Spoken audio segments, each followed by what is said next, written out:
That one fateful day of the Fnaf 10-year anniversary week, every person without a job was waiting for the Fnaf collab to be revealed. Would it be Fortnite? Would it be Dead by Daylight?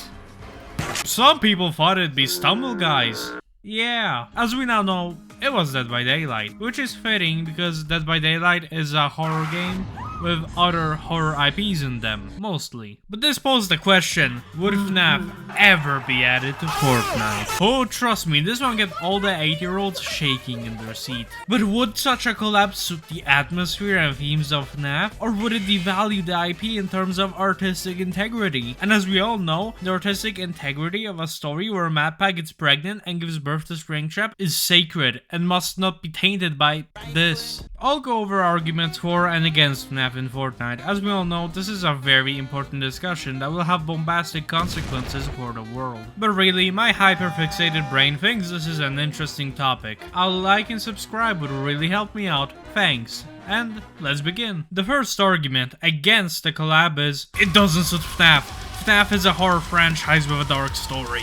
Fnaf does intend to tell, or more accurately sprinkle puzzle pieces of, a story with dark themes meant to be taken seriously, and I can respect that. Making a franchise appeal to a more general audience oftentimes makes it lose what made it special in the first place. But Fnaf has always been silly. Fnaf 1, Rule 10, don't poop on the floor. Be honest, have you been following that rule? There's countless examples of Fnaf taking itself less seriously, and leaning more into wackiness. Phone Dude who's high off his ass, Exotic Butters, the Gamer Bear, the entire game Fnaf world. At its core, Fnaf does aim to tell a tragic story, but that doesn't mean Fnaf is afraid of being more lighthearted and silly.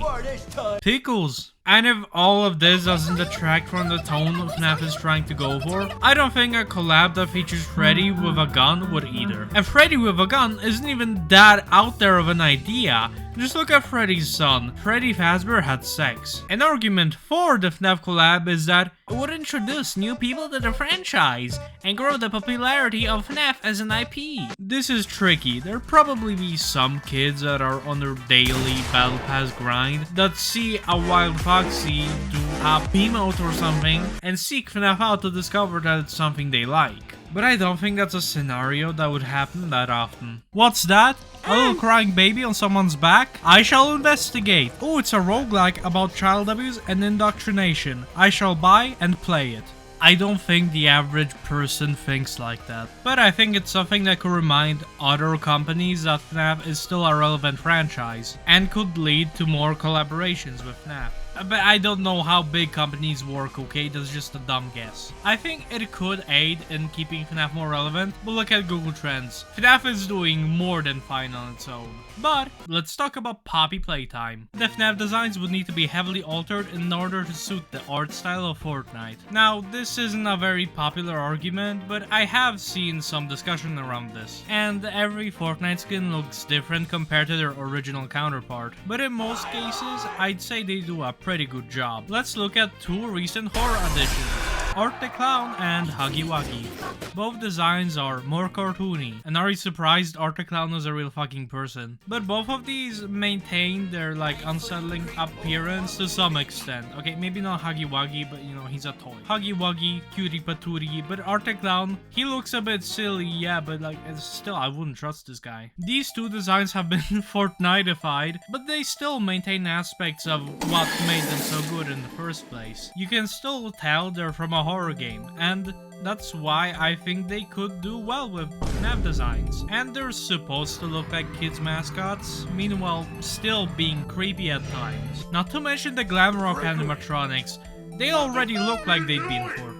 Letting another company work and have any sort of influence on Fnaf content could be risky. So while Epic Games seems to have a good track record of treating the IPs they are given with respect and making high quality content, Fnaf has already given creative freedom to Illumix, for example, and they wiped their ass with Fnaf. Consume liberty, chica. Scott is known for being very protective of Fnaf, not letting anyone that just throws a bit of fast dough work on the franchise. Except for Illumix. I hate FNAF AR, can you tell? I feel like Scott doesn't want to take a lot of risk when handing out the FNAF IP to other companies. And can you really blame him? That backfired for a lot of other games. Scott has praised Behavior Interactive, the studio behind Dead by Daylight. I don't think it's impossible that Scott would let a big game like Fortnite work on FNAF. I just think it's unlikely. Scott also wants to be really careful legally. Like that time he won the lawsuit over Bonnie's guitar and he still changed it. I don't know what sort of rights or what permissions Epic Games gets when they make a collab with another game, and I'm not gonna commit a felony to find out. I just think if Scott can avoid something like this, he most likely would. So there's not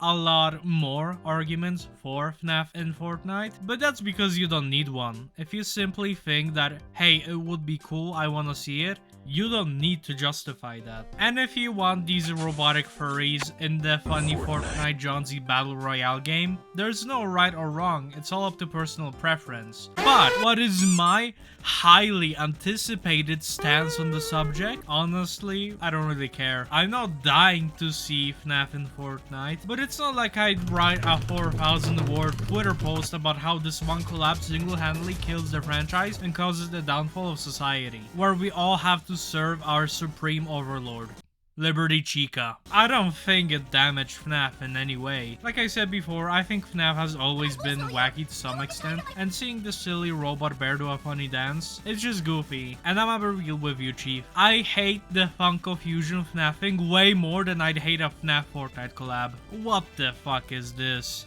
Funko, how many IP holders do you have on gunpoint? But if the FNAF Fortnite collab doesn't happen, I'd also be like, okay, I play this game once every 3 months, man. But if this thing somehow, I doubt it, but if it somehow slowed down other FNAF projects, yeah, I'd be against it. But I don't see how that would make sense. What do you think? Tell me in the comments. Call me an idiot. I wanna know what you think. Like and subscribe, and bye bye.